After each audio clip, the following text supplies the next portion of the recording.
అదానీ ఇష్యూలో ప్రధాని మోదీ మౌనం పలు అనుమానాలకు తావిస్తుందన్నారు కాంగ్రెస్ ఎంపీ గౌరవ్ గగోయ్. ఏదో దాచేందుకే ప్రధాని మోదీ సైలెంట్ అయ్యారని తెలిపారు. ఒక అమెరికా ఇన్వెస్టిగేషన్ ఏజెన్సీ భారతీయ కంపెనీపై సీరియస్ ఆరోపణలు చేసినప్పుడు స్పందించవలసిన బాధ్యత కేంద్ర ప్రభుత్వంపై ఉంటుందన్నారు. ఇక అదానీపై వచ్చిన ఆరోపణపై విచారణ జరగాలని దేశ ప్రజలు డిమాండ్ చేస్తున్నారన్నారు కాంగ్రెస్ ఎంపీ గౌరవ్ గగోయ్. देखिए, प्रधानमंत्री मोदी जी की खामोशी अडानी के मामले पर बहुत साफ स्पष्ट करती है कि मोदी सरकार कुछ छुपा रही है।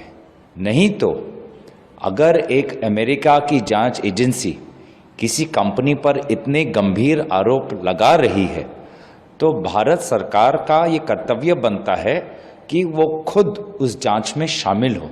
लेकिन पूरी तरीके से जो खामोशी आज हमको देख रही है, ये खामोशी नहीं, एक बहुत बड़ी गूंज है और ये गूंज पूरे भारत के नागरिकों के कानों पर पड़